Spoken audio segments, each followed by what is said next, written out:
Vous savez ce qui ne va pas à Hollywood? On y fait de la merde. De la merde absolument et incroyablement merdique.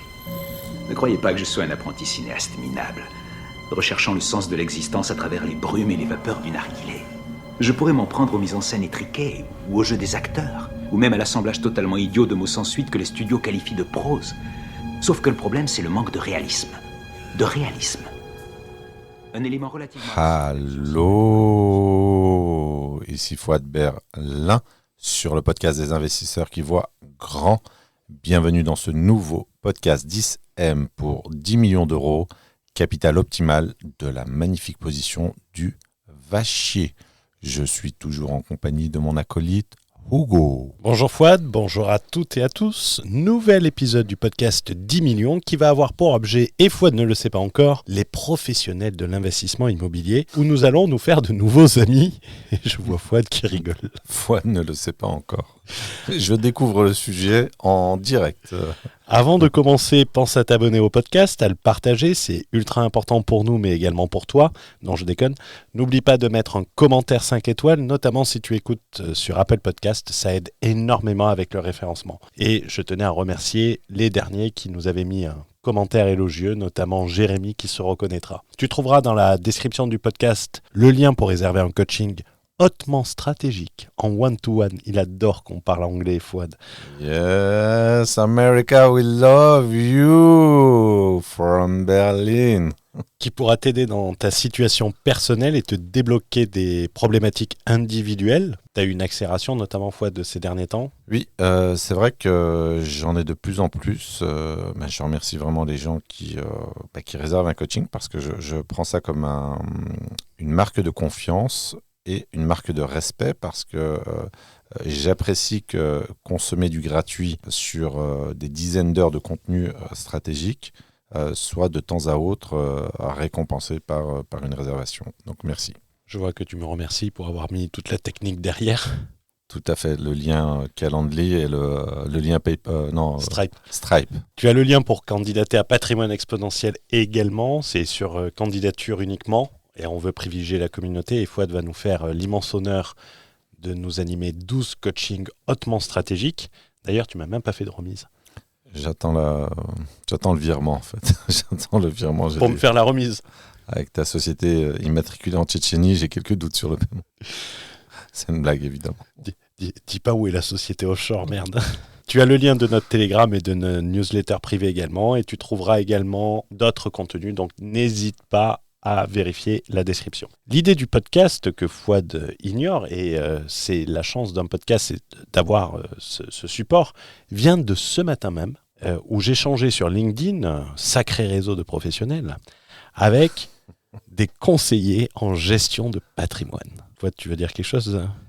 En fait, le sujet est hyper intéressant et ta énième altercation tombe sur les réseaux sociaux.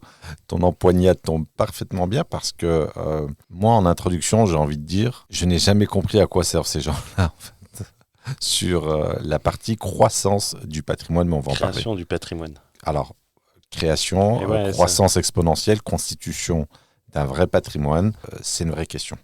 On va jouer en toute transparence et c'est intéressant et on va faire ce jeu parce que tu ne sais pas exactement ce que j'ai mis en commentaire, tu ne sais pas ce que ça concerne et on va voir si tu arrives à le placer juste. Ça fait un peu surprise, pris en secrète, comme diraient les jeunes.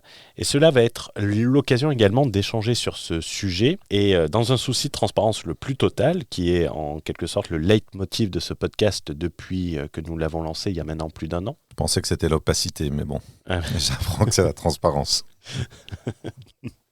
J'étais sur une publication que je vais citer la personne, même si techniquement on ne doit pas le faire, Camille Micolajac, désolé d'écorcher le nom, mais je ne pense pas être ni le premier ni le dernier, qui est suivi par 67 000 personnes sur LinkedIn. 67 000 personnes, ça fait quasiment un Stade de France, quoi. C'est une petite star de la gestion de patrimoine des réseaux sociaux, quelque part. C'est énorme. Mais et il faut le dire, félicitations, parce que derrière ce nombre se cache un énorme travail. Il faut le reconnaître. On ne parle pas de qualité de travail, on parle de masse de travail. Au niveau des réseaux, des réseaux sociaux. Non, c'est pas peut-être, c'est une certitude, c'est vraiment un exploit qui témoigne à la fois d'une certaine rigueur et d'un travail acharné. Mais on ne va ni parler de l'un ni parler de l'autre, on va s'intéresser au fond. Et ici, nous allons nous concentrer sur ce fond et uniquement sur ce fond. Et cette personne a fait un post récemment et les gens pourront le vérifier.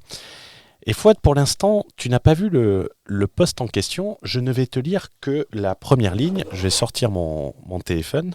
La première ligne du post dit « Si tu loues un meublé, tu encours un risque dont personne ne parle. » À ton avis, quel est ce risque ?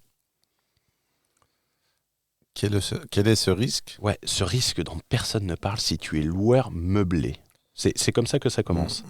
Alors, si tu loues un meublé, tu encours un risque dont personne ne parle. C'est une question ? Ouais, je te pose la question. D'accord. La peur principale de l'investisseur loueur meublé non professionnel, c'est de basculer dans la catégorie poids lourd loueur meublé professionnel, donc LMP, uniquement par crainte d'avoir à régler des cotisations sociales supplémentaires. Est-ce que c'est ça ? Pourquoi tu rigoles ? Non, mais c'est exactement ça. Oui, c'est la crainte, bien sûr. Il faut liker et partager à ton réseau. Le statut de loueur en meublé non professionnel constitue la dernière niche fiscale qui te permet de payer 0 € d'impôt sur tes loyers, puis de les réduire pendant 10 à 15 ans. Mais attention, en fonction de tes revenus, tu peux basculer dans la catégorie du loueur meublé professionnel. Il n'a rien compris. Alors, si tu souhaites qu'on rentre directement dans le vif du sujet, tu vois, cette remarque, de mon point de vue, est symptomatique d'un certain nombre de biais cognitifs, et notamment le biais fiscal, dont sont atteints énormément d'investisseurs. Et là, ce qui est une circonstance aggravante, de mon point de vue, c'est que ça émane d'un professionnel du conseil, de la gestion du patrimoine. C'est-à-dire que lorsque tu es sur un égarement individuel, ça ne concerne que toi. Tu vas citer un chiffre, 70 000 personnes qui le suivent. Finalement, l'indicateur principal de ces propos, en parlant de risque, finalement, c'est rester dans cette espèce de niche fiscale. Et ça, c'est quand même incroyable de ne pas avoir, et on va le voir aussi par la suite, il y a une autre problématique sous-jacente, parce que finalement, ce qui est présenté comme un risque est plutôt une opportunité. Donc, c'est quand même très problématique d'avoir un professionnel de la gestion du patrimoine tenir ce genre de propos. Et moi, j'avais commenté à ce post, en disant attention, tu ne peux faire que du LMNP si tu as déjà un gros parc immobilier de plusieurs millions ou que tu as un énorme salaire à la Mbappé. Le problème, c'est que là, tu introduis une notion d'échelle qui leur paraît totalement farfelue, c'est-à-dire que là, tu viens de basculer dans l'unité de compte en millions d'euros, et là, on te parle de la catégorie 23 000 euros.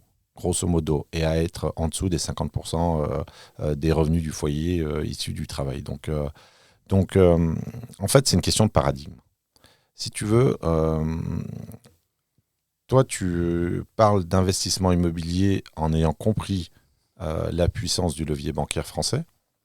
Et ces gens-là vont te parler finalement de rester dans les clous de la niche fiscale. Et en fait, on ne parle pas de la même chose, ce n'est pas le même monde. Et une fois de plus, ce qui est quand même surprenant, c'est la qualité de conseiller en gestion de patrimoine. Et la personne disait, et tu vois, je lis bien le post, mais attention, et ça change la donne car tes impôts vont augmenter, tu vas payer des cotisations sociales et ta plus-value sera lourdement taxée. J'ai un doute sur la plus-value. Alors c'est totalement faux. Moi je suis loueur meublé professionnel, contrairement à cet individu qui ne l'est pas à mon avis, parce que j'ai vu 2-3 vidéos sur Internet. Il a fait quelques vidéos avec un type qui est brillant, qui a créé une start-up qui s'appelle Finari. Ah oui, la gestion de portefeuille. C'est une plateforme qui va, agréger. Voilà, c'est un agrégateur de comptes et de patrimoine.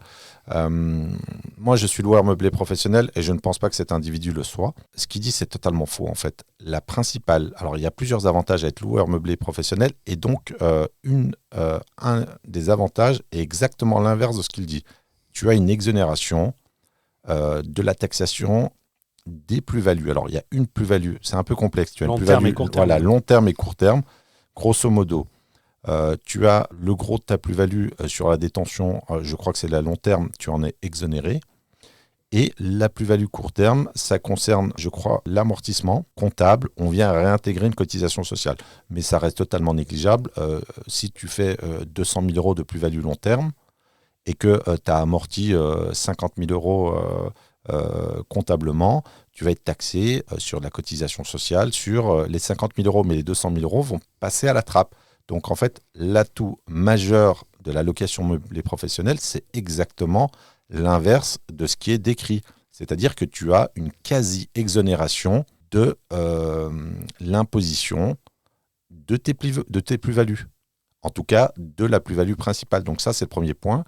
Quand tu as beaucoup de patrimoine, ce sont des biens dits professionnels et tu échappes à l'IFI, l'impôt sur la fortune immobilière. Donc, c'est un statut qui est hyper intéressant. Et si on va très loin dans le détail, et c'est là que je vois que les conseilleurs ne sont pas les investisseurs. Alors, ils ne sont pas les payeurs, ça on le savait, mais ce qui est nouveau, le conseilleur n'est pas l'investisseur. J'en ai parlé à plusieurs reprises. Il y a un point qui est fondamental dans ma lecture des individus qui prodiguent des conseils, c'est la notion de légitimité. La légitimité vient du passage à l'action, et a fortiori massivement. Donc le point de détail qui est très important, lorsque tu vas faire de la location meublée professionnelle, finalement, avec les amortissements comptables, que ce soit avec les travaux, le fait aussi soit de passer en charge ou d'amortir les frais de notaire, tu n'as aucune fiscalité. Dans les débuts, tu as un minimum de cotisation sociale, un peu comme le minimum que tu as en EURL ou en SARL en tant que gérant, en tant que TNS. L'ancien RSI, quoi. Voilà, le SSI. On est à Berlin, heureusement qu'il y a le I qui nous permet de... Mais en gros, tu as une cotisation qui est de l'ordre de 1 500 euros, à peu près à la louche.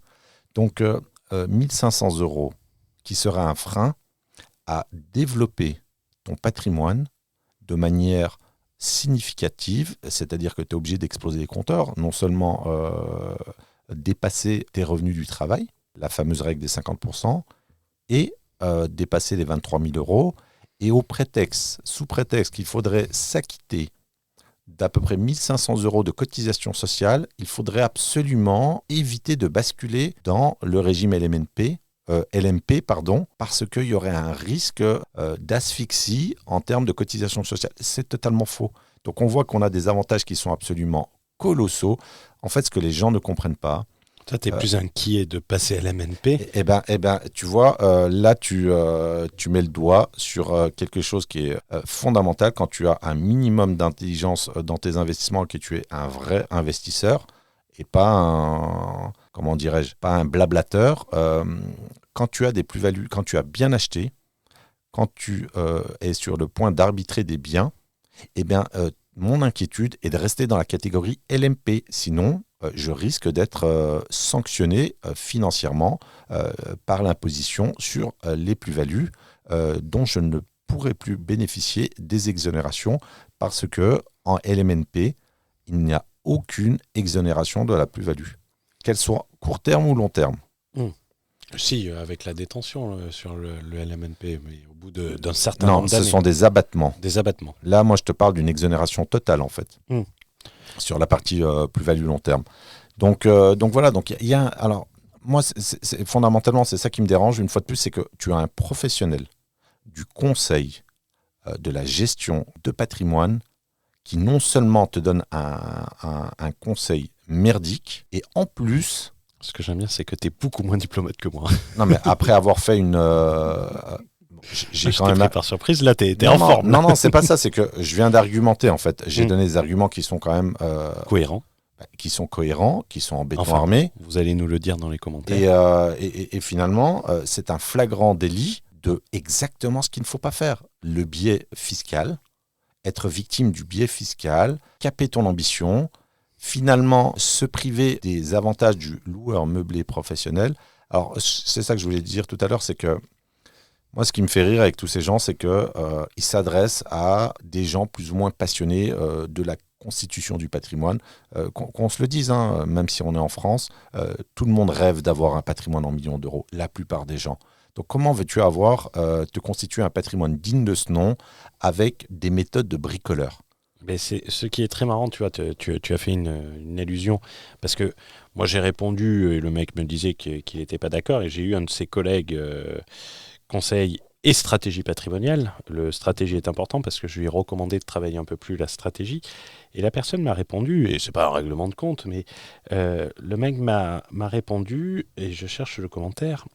Toujours la même litanie de Hugo AH qui lève des millions d'euros à la banque car en SCI à l'IS, la banque qui du coup ne raisonnerait pas sur le profil de l'associé, alors qu'on dit que le profil de l'emprunteur est plus important que le profil de l'opération. Sur le papier, oui, mais je n'ai jamais trouvé de banque qui avait cette logique.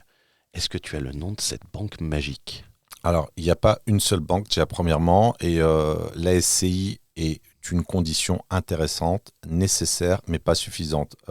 On n'a jamais dit qu'on va se bâtir un plan d'action pour atteindre les 10 millions par le biais de la SCI à l'IS. Et c'est totalement faux. C'est une tactique au sein de la stratégie. Tout à fait, c'est une tactique, c'est un outil. C'est un véhicule d'investissement comme l'est le LMNP. Exactement. Le LMNP est celui des débutants, des non-professionnels. On pourrait l'appeler LMD, loueur meublé débutant, à la limite. Peut-être moins de gens feraient ça. Ou LMN, loueur meublé novice. Et autre problème dans ce que l'individu dit, je n'ai jamais trouvé une banque, donc tu as fait toutes les banques, tu as fait tous les établissements bancaires, tu as une expérience significative. Je mets ma main à couper que ces gens-là n'ont pas de patrimoine. Quand je dis pas de patrimoine, c'est pas de patrimoine significatif. Tu ne peux pas dire les banques, déjà il n'y a pas une banque, ce sont les banques, et évidemment tu as des banques qui vont prendre la SCI à l'IS comme une entité morale distincte de ta personne, avec une absence de rationnement de crédit, une absence de prise en compte des normes du HCSF. Mais avec des conditions de financement plus difficiles, et, plus d'apport, durée plus courte. Ouais, mais tu as des banques qui vont considérer que c'est une extension de ta personne de manière abusive. Tu as des banques qui vont considérer que c'est une vraie société. Tu as des banques qui vont te faire un financement professionnel, et là, il n'y a plus aucune norme HCSF qui s'appliquera. Donc son discours est totalement faux. Et ce n'est pas un argument. À aucun moment donné, pour atteindre des objectifs élevés, c'est une somme de détails. Ouais, non, Parlons un peu plus des conseillers en gestion de patrimoine, sans en faire le procès, parce qu'on en connaît qui sont exceptionnels. Je pense notamment à Rémi, mais très spécialisés. Et c'est triste que le... Ouais, mais alors, tu prends l'exemple de Rémi. L'exemple de Rémi, c'est quelqu'un qui est skin in the game, donc qui joue sa peau, pour reprendre le titre de Taleb, d'un des livres de Taleb. Rémi, on parle d'un investisseur. Ouais, on parle qui pas applique de... d'abord ses propres conseils. Alors, qui applique ses propres conseils, qui a des résultats significatifs, qui se jette dans l'arène, et qui a une capacité à écouter déjà avant de balancer tout et n'importe quoi. Donc oui, conseiller en gestion de patrimoine, plutôt bourse, mais investisseur qui va à fond. Et ça, moi j'insiste là-dessus, c'est une question de légitimité. Quand tu parles du LMP comme d'un risque finalement basé sur une analyse purement théorique, tu ne sais pas de quoi tu parles. Moi, j'ai vendu des biens en LMP. J'ai été exonéré à hauteur de plusieurs centaines de milliers d'euros de plus-value. Et la plus-value est toujours plus importante que le cash flow dans l'enrichissement immobilier. Mais elle est plus importante qu'être enfermé dans une niche. Donc, tu ne peux pas aller chercher une somme de plus-value supérieure déjà au périmètre extrêmement restreint. C'est comme une espèce de... Comment dirais-je ? C'est comme une espèce de zoo, en fait, le LMNP pour moi. Et tu sais à quoi je l'ai comparé, qui est excellent ? Ça serait comme le stratégiste en entreprise qui te conseille de rester en micro-entreprise. C'est un peu ça, exactement. Qui ne veut pas passer en société. Alors, ne dépasse pas de mémoire pour les prestations de services. 70... Non, il y avait... La TVA. Voilà, pour la TVA, ne dépasse pas les 34 ou 36 000 euros parce que tu vas basculer... Tu vas avoir la TVA. Dans la TVA. Mais tu vois, ça, c'est un non-sens aussi. Alors, moi qui suis économiste, et je pense que ça m'apporte une compréhension des mécanismes, je vais donner une phrase qu'il faut absolument intégrer. Même dans un pays communiste comme la France, le taux marginal d'imposition n'est pas de 100%. Est-ce que tu comprends ce que ça veut dire quand je dis ça? Dis-moi. Non mais là tu me prends traître. Non mais c'est assume. Bon, ce n'est pas un test d'intelligence. Non mais le taux ça veut marginal dire d'imposition n'est pas de 100%. Même si tu as un gros taux d'imposition, je préfère avoir 500 000 euros de revenus taxés à 50% non, mais concrètement, que rester en dessous de 100 000 et être taxé à 20%. Quoi. Non, c'est pas ce que ça veut dire. Explique-moi. Donc tu vois, c'est important. Ça a été formulé, je te l'accorde, comme un économiste. Tu gagnes 100 000 euros. Tu as un taux marginal d'imposition maximum, on va dire, à 45%. Et pas à 100%. Tu gagnes, alors peut-être pas 100, parce qu'à 45%, il faut déjà être un certain barème, je ne sais plus c'est combien au niveau du barème de l'IRPP. Voilà. Allez, disons que tu gagnes 200 000 euros. On sait que tu es sur le barème. Donc, et tu n'es pas sur le barème sur la totalité des revenus. Bien sûr, c'est progressif. On est d'accord. Merci pour ta remarque. Merci pour toi. Je vérifie. Donc, tu as 200 000 euros. Tu as un taux marginal d'imposition à 45. Tu fais 100 000 euros de plus. Donc, moi, ce que je suis en train de t'expliquer, c'est que le taux marginal ou l'appétit... C'est exactement ce que je viens d'expliquer. Non, alors je ne l'ai pas compris comme ça. Donc, c'est pas ma faute si ta compréhension est moyenne. C'est pas comme si Mélenchon était au pouvoir et que tout ce qui était au-dessus de 200 000, c'est taxé à 100%. Voilà. Donc, ça veut dire que les impôts ne vont pas te piquer 100%. T'es un économiste, mais pas un bon auditeur. Je pense que je suis un bon pédagogue. Donc, les impôts ne vont pas te piquer 100%, vont te piquer 45%. Donc, il t'en reste 55%. Mais moi, je le dis sur, tu vois, ça, je le dis sur la SCI. Sur la SCI par rapport au LMNP et au nom propre. Parce que les mecs disent, ouais, non, mais en SCI, tu as la reprise des amortissements. À LMNP, tu les as pas. Pour l'instant, je ne mets pas ma main à couper sur un horizon temporel de 5 ans. Et tandis qu'en SCI, tu dois payer la plus-value et reprendre les amortissements. Les amortissements qui ne sont qu'une reprise d'économie d'impôt que tu as effectuée. Oui. Au départ, c'est ça. C'est tu payes l'impôt que tu as économisé. Tu remets la balance à zéro. Alors, on réintègre.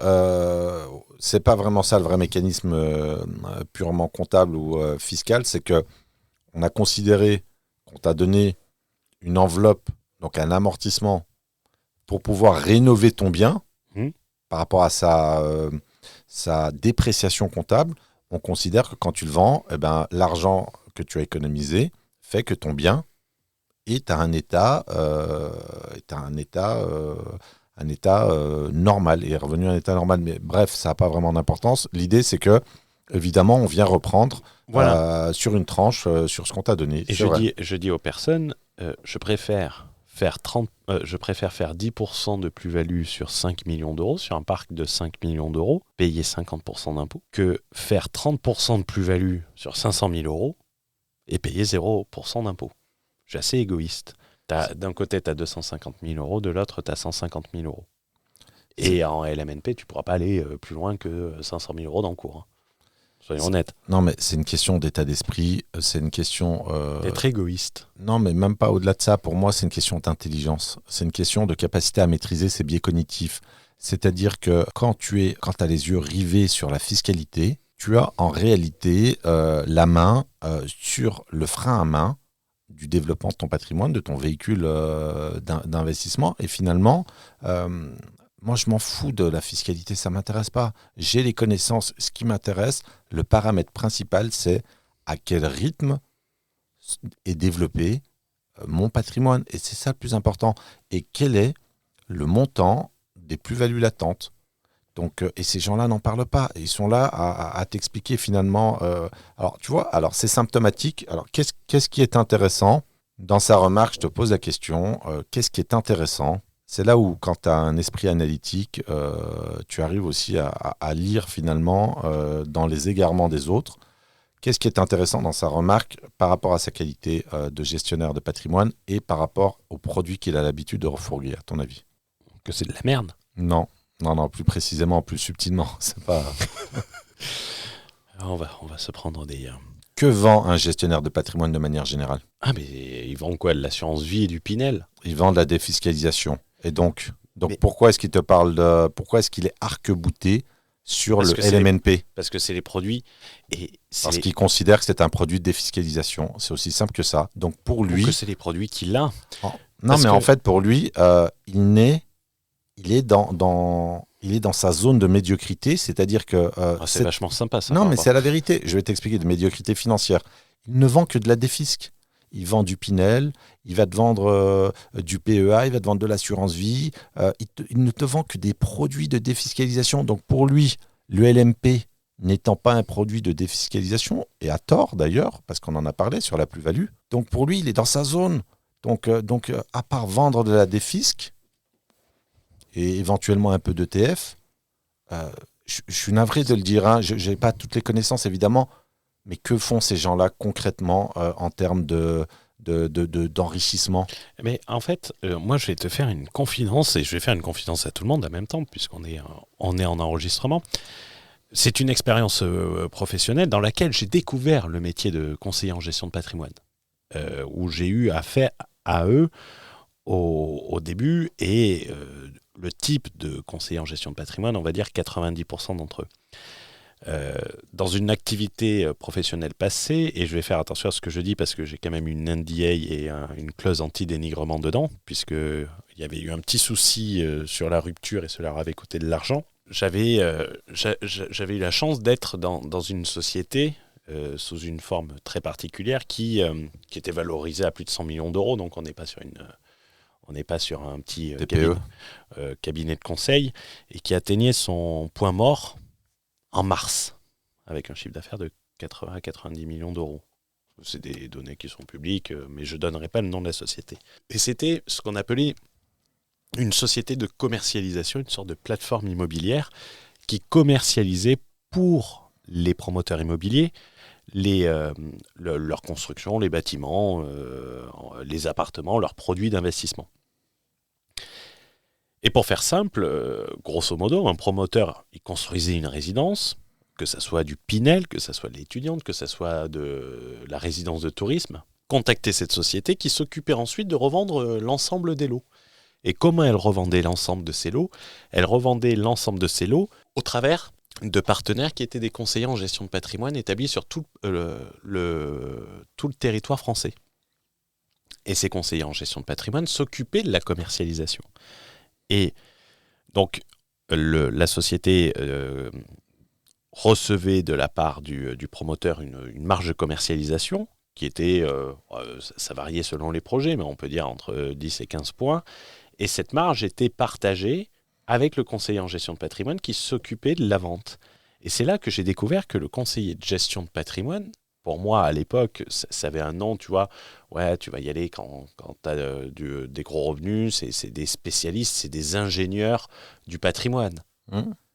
Et en fait, non, je m'en souviens, dans le Nord, il y en avait un, c'est un ancien vendeur en porte-à-porte de, tu sais, façon Tupperware, et on l'appelait pied dans la porte.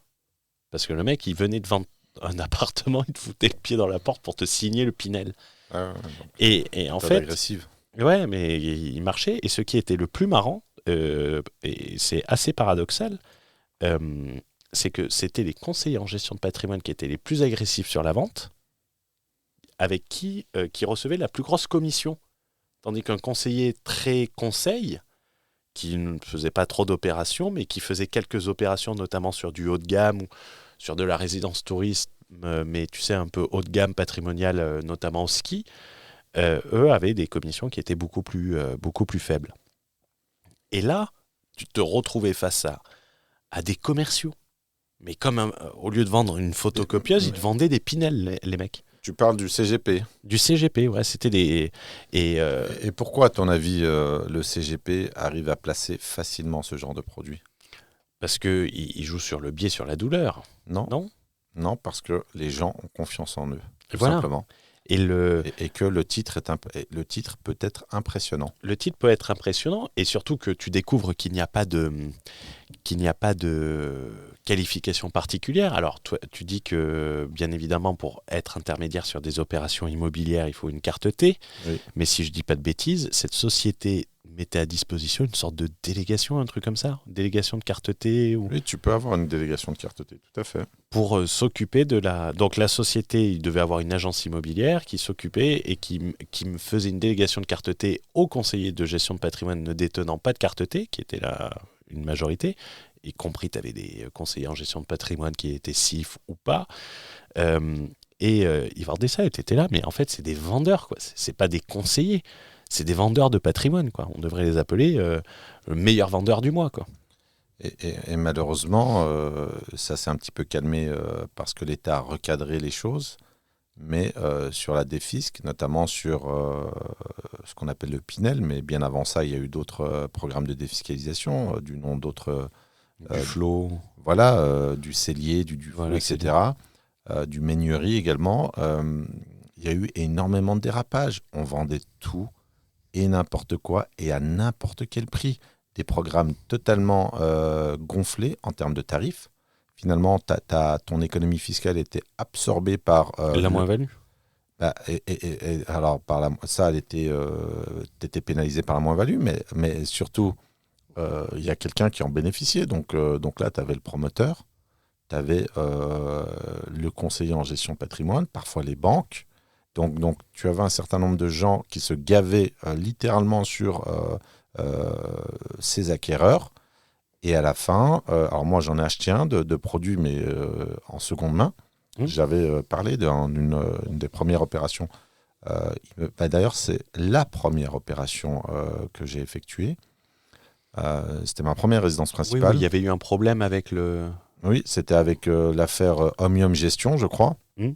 Tu en avais parlé de Toulouse. Avec la patronne. Bah oui, 155 000 €, le gars avait acheté ça en défisque, il n'avait jamais mis un prix, il n'avait jamais mis un pied, il n'y avait jamais eu de locataire, ils avaient fait des fausses attestations de locataires pour pouvoir bénéficier de la défisque.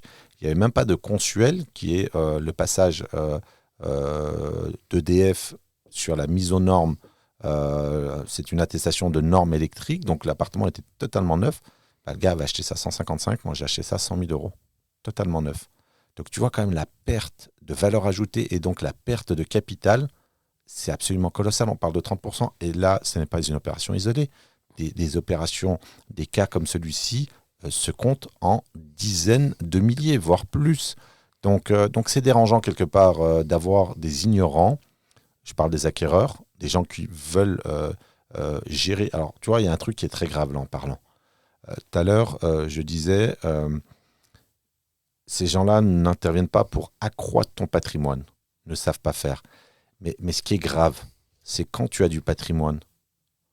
Et il ne faut pas croire, le Français moyen n'est pas multimillionnaire. Le patrimoine moyen, il est quand même assez faible. De mémoire, ça doit être 250 000 €. Donc, ce qui est grave, c'est que quand tu gères le patrimoine, quand tu vois le patrimoine moyen, quand tu prônes de mauvais conseils, finalement, c'est relativement grave, compte tenu en fait le fait d'aller récupérer, d'aller faire perdre de l'argent à des gens qui n'ont pas un patrimoine qui est énorme. Je ne sais pas si tu vois ce que je veux dire dans le raisonnement. Pas de l'argent, c'est du coût d'opportunité, c'est un manque à gagner. Oui, c'est une perte. Il y a des décisions merdiques aussi qui sont faites. Après, on ne sait pas, c'est un poste... Non, je ne parle pas de lui, on parlait du CGPI ou du CGP, mais quand tu fais une moins-value de 50 000 €, ça vient impacter ton patrimoine. Ça fait moins versus stock. Moi, j'appelle ça, c'est le prix de l'enseignement. Ouais, mais des gens qui n'ont rien demandé. Ça coûte plus cher qu'un mentorat, presque. Oui, mais attention, quand tu as payé un conseiller. Ouais, non, mais si le conseiller... Tu n'as pas à être un sachant quand tu as payé un conseiller. Ouais, non, je suis d'accord avec toi. Il n'y a pas que ça. On peut...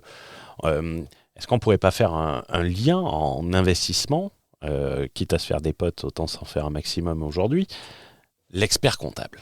Au niveau des entrepreneurs, est-ce que c'est pas exactement pareil? Où les gens suivent aveuglément leur comptable au prétexte qui est écrit expert, qu'il y a des comptables qui sont des experts comptables qui sont excellents, mais il y a des espèces de billes, mais monumental. Tout à fait, mais il y a quand même une différence pour moi, c'est que le chef d'entreprise doit monter en compétence générale et être en capacité finalement de jauger. En challengeant. Alors peut-être pas challenger, mais jauger au moins jauger, au moins tenter de palper le niveau de compétence de son interlocuteur, alors que celui qui détient du patrimoine ou qui va investir dans quelques produits, disons de défiscalisation, on ne peut pas lui reprocher de ne pas être au niveau du CGP, tu vois. Mais l'exemple est intéressant parce que là où je suis d'accord avec toi, c'est l'autorité, le titre qui impressionne, alors que tu en as la moitié qui sont des bidons, quoi, tout simplement. Comment on peut savoir si un conseiller en gestion de patrimoine, c'est déjà Tu prends des indicateurs. Mmh. Ce que j'ai dit tout à l'heure, si tu as un conseiller en gestion de patrimoine qui ne te propose que des produits de défiscalisation, qui a les yeux rivés sur la défisque, finalement, c'est quelqu'un qui va avoir une analyse totalement biaisée de la situation et il ne t'apportera pas de solution innovante quant à développement de ton patrimoine. Donc ça, c'est un point, c'est un peu comme les chasseurs immobiliers. J'avais une question, j'étais en coaching aujourd'hui, collectif, pour rendre l'appareil à un ami. Et on m'a posé la question comment voir, comment connaître, comment savoir, comment identifier un mauvais chasseur immobilier. C'est très simple, si tu as un chasseur qui ne te parle que de rendement et qui confond le rendement et la rentabilité, qui a des zones de chasse quasiment étendues sur toute la France, par défaut, ça ne peut pas être un bon chasseur immobilier. Ah ben, tu vois, j'allais faire un pari. Un pari tout simple. Que la personne qui donnait le conseil, j'étais prêt à parier, à mettre sur la table un billet, et c'est ce que je faisais là pendant que tu finissais, qu'il était structurant SARL. SARL pour avoir peu de cotisations sociales. Alors que la meilleure des statuts, que ce soit pour si on veut développer son activité, si on veut avoir des poches de liquidité sur ses activités, le mieux est d'avoir une SAS. Mais par contre, il y a des charges sociales. Déjà en holding, si tu veux faire un LBO, tu es obligé d'être en SAS en fait. Mais c'est parce que tu ne peux pas avoir une présidence de cible en SARL, en EURL. Donc ouais, on voit un petit ciré qui se promène, donc location de logement avec le nom, c'est forcément du LMNP, non? Mais tu vois, au-delà de ça, c'est que le type se définit comme un stratégiste et n'a même pas le discernement, l'esprit critique et les connaissances pour remettre en question un poste. Moi, c'est ça que je trouve affligeant. Et toute la meute, tous les sbires, tous les porte-valises, finalement. Il y en a un. Il y a un effet gourou, en fait. Les gens, mais franchement, là-dessus, c'est un cri d'alarme, d'alerte que je lance. C'est les gens n'ont aucun esprit critique. La plupart des gens n'ont aucun esprit critique. Et ça, c'est la principale entrave au développement de son patrimoine. On parle d'argent, on parle d'objectifs, on parle de 10 millions d'euros, de capital optimal. Penser comme un mouton, être dans l'admiration, être dans le fanatisme, être un fan, c'est un des plus grands freins au développement de ton patrimoine. Et moi, tu vois, je ne réponds même plus à ces gens-là parce que ça ne sert à rien, en fait. Parler avec un fanatique... Ah oui, non, mais moi, j'attends toujours la réponse. J'avais répondu à son ami et qui m'a dit que je ne le vous voyais pas, donc il ne me répondait pas. Non, mais ça, c'est très français, se focaliser sur la forme et laisser tomber le fond. Mais je t'assure, hein, je l'ai vous voyé ensuite, il ne m'a pas répondu. Enfin, toujours pas. Il était un peu plus réactif ce matin. Mais c'est intéressant parce que je pense que c'est forcément... Et tu sais, quand tu vas... et je pense que les gens, ça peut leur arriver, ils peuvent être opposés à ce type... ils peuvent être confrontés à ce type de personnes quand ils vont partager quelque chose en disant « Non, mais tu devrais pas faire ça, tu devrais faire du LMNP », ça peut faire douter certaines personnes. Avec le titre, je suis un spécialiste de la finance puisque je suis conseiller en gestion de patrimoine. Mais il y a une vraie influence, c'est clair, évidemment. Quand tu vois un type qui est suivi par 70 000 personnes... Et c'est ça, et c'est le problème des réseaux sociaux. Voilà, et quand le type fait un post et que tu as 100 commentaires, mais il y a une influence. Ça peut être impressionnant pour quelqu'un qui malheureusement n'a pas les connaissances, qui n'a pas l'esprit critique. Tu vois, moi, un poste comme ça, alors on parle d'immobilier, même si c'est pas le seul domaine auquel je m'intéresse, mais son poste, il me faut 4 secondes pour voir que c'est de la merde. Et oui, mais les gens, je pense que les gens qui écoutent, Et on a argumenté. qui écoutent le podcast le savent, mais il ne faut pas avoir fait Saint-Cyr ou Polytechnic School of London et avoir fini major de sa promotion. Je préfère l'expression « il n'y a pas besoin de sortir Saint-Cyr ». Il n'y a pas besoin de sortir de Saint-Cyr pour dire que quand on dit rester en loueur meublé non professionnel, dans non professionnel, il y a écrit non professionnel. Oui, bien sûr. Tu préfères être non professionnel comme professionnel. Si demain tu prends quelqu'un, si demain tu organises ton mariage, je ne sais pas pourquoi cet exemple me vient en tête, et que le mec il dit je suis organisateur non professionnel. Bah, t'as envie de rigoler, quoi. Voilà. Non mais c'est ça. T'arrives demain, je vends des coachings non professionnels. Je suis conseiller de gestion de patrimoine, mais non professionnel. Je suis un coach, mais je ne m'occupe que des amateurs. Voilà.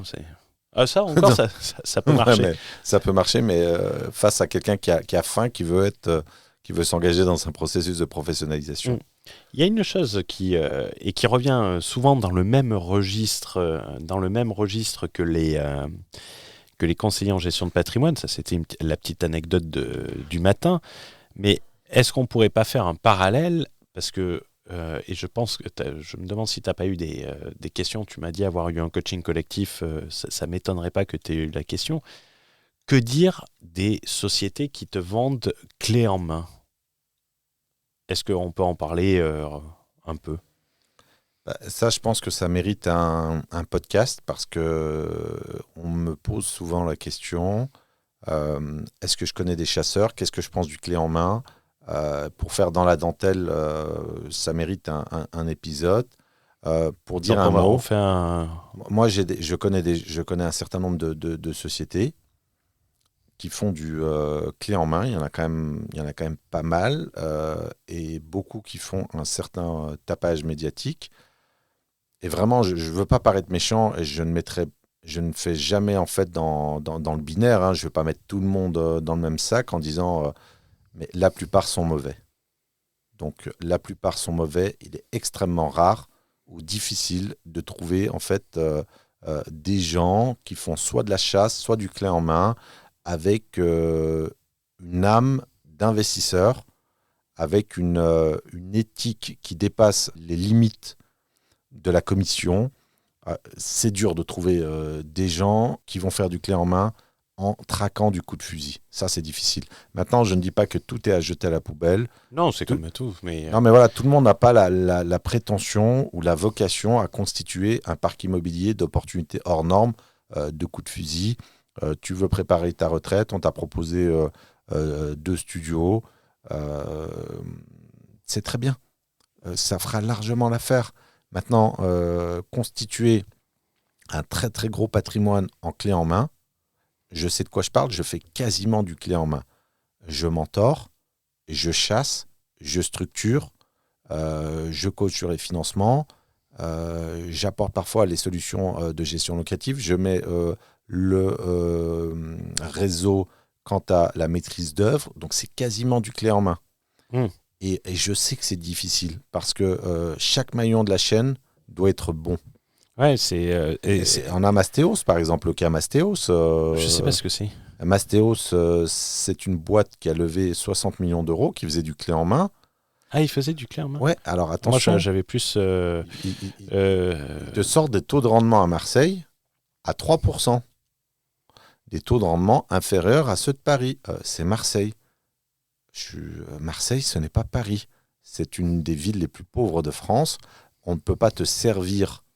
Parce que c'est ça, on te sert un taux de rendement clé en main inférieur à celui de Paris ou de Lyon ou de Bordeaux. Des villes patrimoniales, il n'y en a pas 15 000 en France. Donc ça, je m'interroge. Je te propose tout et n'importe quoi. C'est pour ça, tu vois, au début, et c'est très récent, tu sais, patrimoine exponentiel, j'ai décidé de le passer sur candidature. J'ai décidé de le passer sur candidature pour avoir que des personnes qui passent à l'action. pour en fait, lorsque tu as des gens qui puissent échanger les contacts entre investisseurs pour faire eux-mêmes leur clé en main. Parce qu'en fait, tu as besoin de quoi pour faire un clé en main? Tu as besoin d'un chasseur. Alors, tu as besoin moi, de manière élargie, tu as besoin d'un chasseur. Et d'un... Alors, tu as besoin d'un conseiller. Donc déjà, là, on pourrait te dire limite conflit d'intérêt. Mais tu as quand même besoin d'un chasseur. Tu as besoin d'un conseiller. Tu as besoin d'un très bon notaire qui sache travailler avec les investisseurs. Tu as besoin d'un maître d'œuvre, alors sauf si tu veux faire les travaux toi-même, mais ça, c'est une erreur qui est monumentale. Tu as besoin des connaissances en banque, si tu veux enchaîner. Tu as besoin de structurer ton ambition par le biais des sociétés que tu as créées. Ça demande quand même un certain nombre d'éléments. Non, mais c'est toi qui dois te créer ton clé en main. Si acheter un immeuble clé en main, un produit d'investissement, c'est toi parce que les gens, ils vont te vendre l'immeuble là où ils ont le plus de marge, donc pas forcément là où c'est le plus intéressant. Moi, c'est comme ça que je raisonne. Tu parles du clé en main ? Du clé en main. Ils vont t'envoyer à Bergerac, par exemple. Voilà, le gars, en fait, va te vendre... Bergerac est peut-être sur une pente... non, mais on peut... sur une montée, là. Non, mais c'est là qu'il y a l'usine de... On peut prendre l'exemple sans le citer, du type qui nous a expliqué que le nombre de... Alors, c'était quoi par rapport au nombre d'abonnés du podcast? Il avait un nombre de vues, je ne sais plus trop quoi, supérieur au nombre d'abonnés du podcast. Non. Ah, je vois de qui tu parles. Donc, lui, il fait du clé en main. Non, je vois il disait que à Boozland, il y avait plus... Voilà. Il y avait plus d'habitants que le nombre d'abonnés du podcast. Et à l'époque, on n'en avait pas beaucoup. Et effectivement, il avait raison. Mais lui, il fait du clé en main. Il fait du clé en main, ça, je ne savais pas. Il fait du clé en main. Celui qui a la voiture qui coûte plus cher que la moyenne de ses achats immobiliers. Voilà, qui coûte exactement. Donc là, lui, il fait du clé en main. Comment dire, pour rester dans la diplomatie, tu prends tes jambes, tu les mets à ton cou, et là, tu vas le plus vite possible, tu vois. C'est symptomatique de la mauvaise solution. Pourquoi ? Parce que tu as quelqu'un qui va chasser comme il chasse pour lui. Et déjà que lui chasse pas très bien, donc comment veux-tu qu'il te serve mieux que la façon dont il se sert lui-même ? Oui, ils partent avec leurs pieds. Et même, c'est du clé en main dangereux d'un point de vue financier. Oui, parce qu'on parle d'immobilier, on parle d'encours. On parle d'encours et de personnes qui n'ont pas le parachute de sécurité d'une société qui vend de la formation en masse, qui a des capitaux propres importants, qui peut se permettre d'avoir un immeuble inoccupé de 200 000 euros. Tout à fait, mais voilà, moi, je veux dire, nous, c'est pas un sujet, les personnes, on s'en fiche. Ce que je veux dire, c'est que le clé en main, mais par contre, de cette façon... Il te fait le clé en main, mais également le clé en main sur ta SCI, puisqu'il te fournit les statuts de ta SCI. Et gratuitement, si tu passes par son cabinet comptable. Oui, bien sûr. Et création de la holding également. Création de la holding. Donc là c'est un clé en main très étendu. Jusqu'à la comptabilité. C'est le trousseau en main, là. Voilà, moi je n'incluais pas ça, tu vois, même s'il faut un bon expert comptable. Non, il faut faire attention. On parle de très grosses sommes. On parle de gens incités par de la commission. En valeur absolue, ce sont des grosses commissions. Je sais de quoi je parle. J'ai des commissions à la chasse. Sauf que moi, je suis un prédateur. Et que je chasse des proies exceptionnelles. Et d'ailleurs, tu vois, alors c'est marrant, mais j'en ai parlé lors du coaching aujourd'hui. Au début du mentorat, il y avait un client que j'accompagnais. On était en 2020. Il m'avait reproché... Ça faisait 2 mois, 2-3 mois. Donc en début d'année, je me rappelle, j'avais commencé en septembre. Il m'avait mis une pression incroyable. Et en janvier, on a fait un point. Il m'a dit, attention, je t'ai versé un acompte, j'attends un retour. Et j'attends des propositions. Et donc finalement, il m'a reproché, entre septembre et janvier, de ne pas lui avoir proposé de biens. Mais moi, des biens, alors ça, c'est un indicateur du mauvais chasseur de biens. Un chasseur, qui offre une abondance de propositions par défaut. Je connais la difficulté de la chasse, je connais la rareté des opportunités. c'est un mauvais chasseur. Et tu vois, Et il faut préciser que, que ton métier de chasseur se cantonne uniquement à tes mentorés. C'est important de le alors préciser. évidemment, bien sûr. On ne veut pas se servir du podcast pour refourguer un immeuble ou un truc comme ça. Le nombre de mentorés est limité. Et même, mais je suis déjà obligé de me forcer pour alimenter les mentorés. Évidemment, je ne chasse pas pour les gens que je n'accompagne pas. Tu n'as pas 300 personnes, tu n'as pas 300 mentorés. Non, mais tu vois, sur une promotion de 5, 6, 7 personnes, si tu dois... Qui sont tous des requins, parce que là... Non, quand tu dois livrer 2-3 opportunités de qualité, ça fait 15-20. Donc ça reste quand même... oui, tu as des gens qui vont te sortir 500 offres. Moi, je reste encore dans de l'artisanat. J'espère que tu as préparé mes offres. Moi, j'en veux une par semaine. Une par semaine, ça sera possible, mais dans des conditions... Non, mais c'est pour te dire... Donc, 20% de cash flow, 20% de plus-value.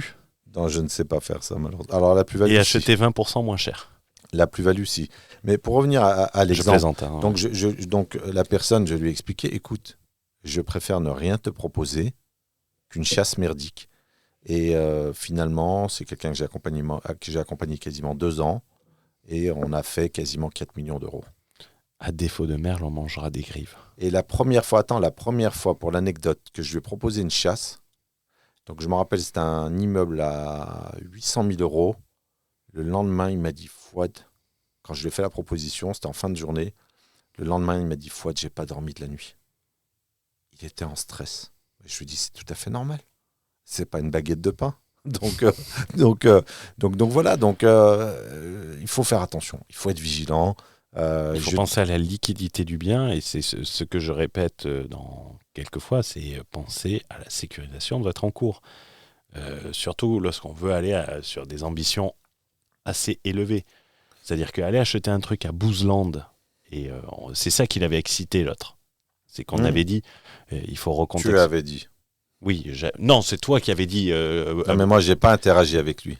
Oui, mais moi, je lui avais posé la question de la liquidité à Boozland. Et effectivement, c'est ça qui l'avait un peu légèrement agacé. C'est toi qui avais dit que c'était une méthode de Tchétchène, pour reprendre... c'est de la folie. Aller dans un village de 200-300 habitants, c'est de la folie pour moi.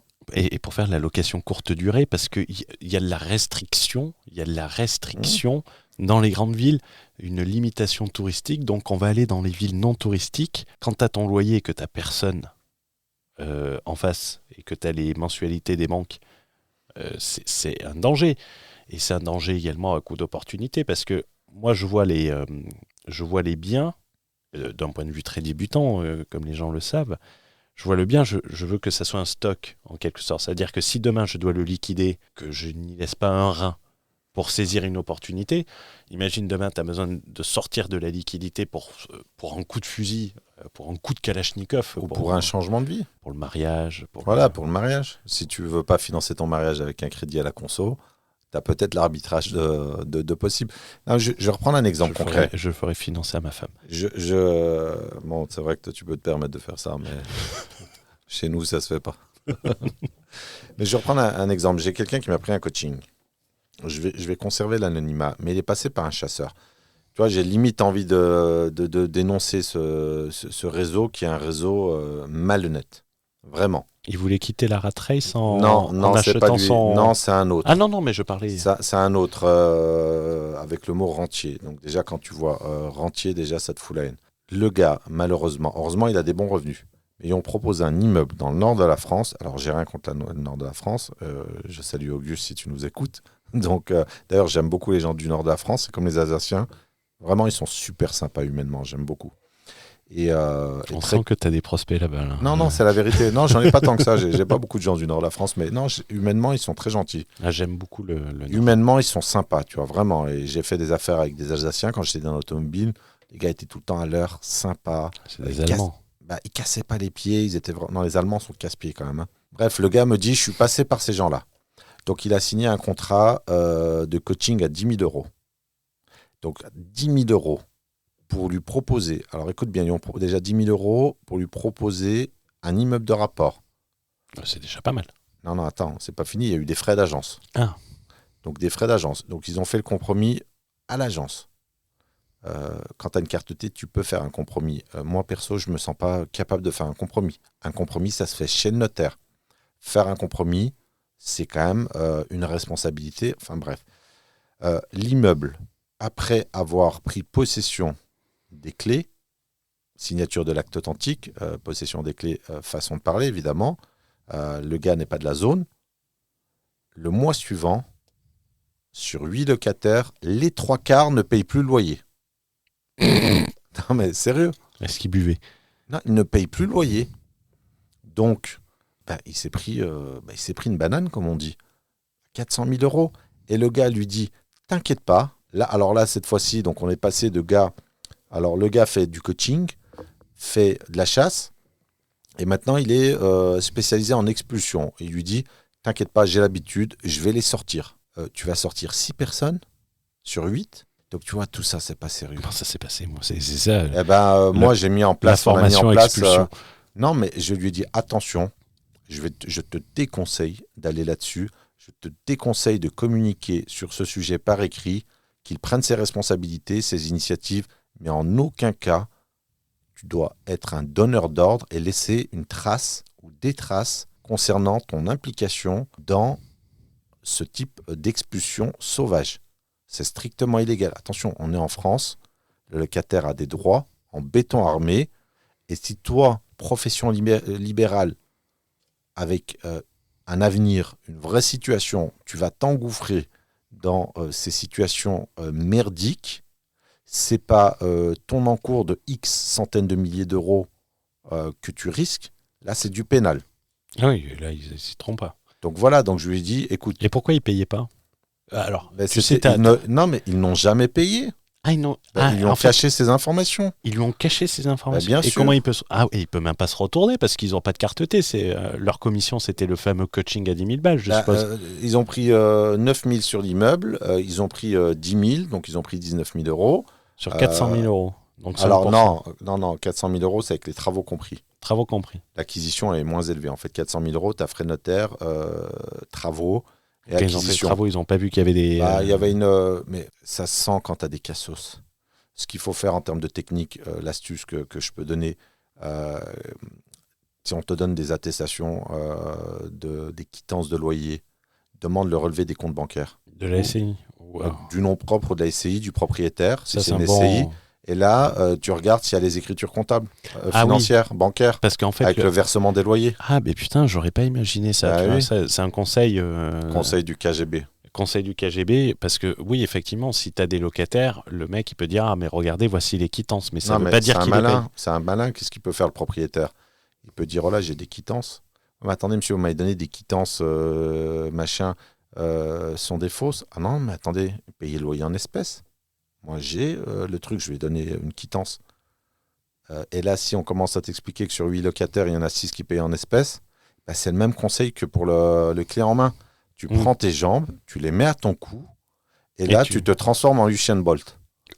Tu vois, donc voilà, donc ça, c'est des petites vérifications. Alors, je dis pas que... C'est des trucs, tu vois, j'aurais pas imaginé. Et d'où... C'est un métier investisseur immobilier.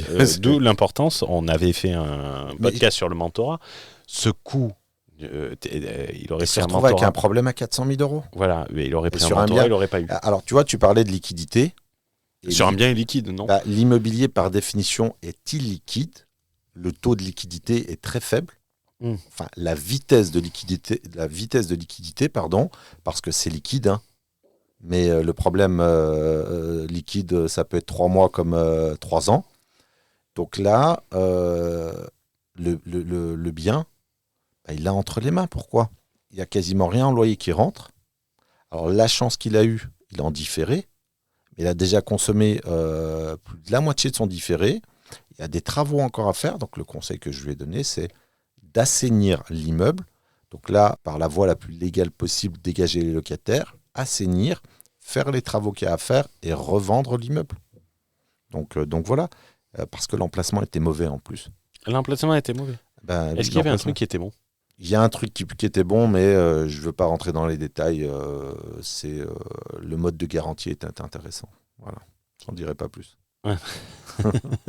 Mais écoutez, on va en finir là. Si vous avez des questions, n'hésitez pas à utiliser les réseaux sociaux.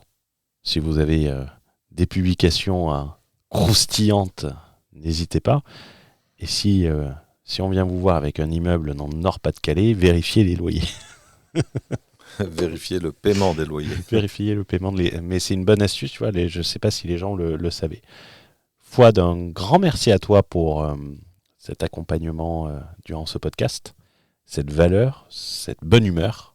C'est toujours un régal d'enregistrer les podcasts. Vous ne pouvez pas le voir, vous, de derrière, mais c'est toujours fait dans la bonne humeur et on ne sait jamais dans quel sens ils vont partir les podcasts. Là, surtout qu'il me sort un sujet sorti du chapeau. Mais tiens, oui, voilà c'est ce qu'on matin. traite. 5 minutes avant l'enregistrement. Et oui, Oh. mais ça s'est passé ce matin. Heureusement que le capital humain s'est exprimé. Voilà, j'ai de la chance. Je sais que sur ça, on peut te lancer. Et j'étais persuadé qu'en te disant le risque du loueur meublé non professionnel, je savais que tu allais rebondir dessus Non, parfaitement. Je suis dans ma zone de connaissance. Alors, pour être honnête, je ne côtoie pas beaucoup de CGP ou CGPI. Je n'ai rien contre ces gens-là. Je me pose la question de leur utilité dans l'enrichissement ou au moins dans la préservation du patrimoine. C'est tout. Je ne mets pas tout le monde dans le même sac, évidemment. C'est pour ça que, par honnêteté intellectuelle, je ne les côtoie pas. J'en connais comme ça quelques-uns, mais je veux dire, je ne suis pas accompagné par un CGP ou un CGPI. Quand je vois ce qu'on peut faire en banque, c'est pas terrible. C'est quand même des gens qui ont la main sur le patrimoine financier des Français. Donc, faites attention. Notre propos était de dire simplement, quand on a... Sous un temps humoristique et de souligner et de prouver. Humoristique, mais avec le poids de la gravité également. Oui, mais... On parle d'argent. On a dit quoi au début ? C'est le problème dans ce milieu cinématographique, c'est le manque de réalisme. Et Hugo connaît mon amour pour le réalisme, courant littéraire inventé par la France et notamment par Honoré de Balzac. Exactement, et c'est pour ça que j'aime le réalisme.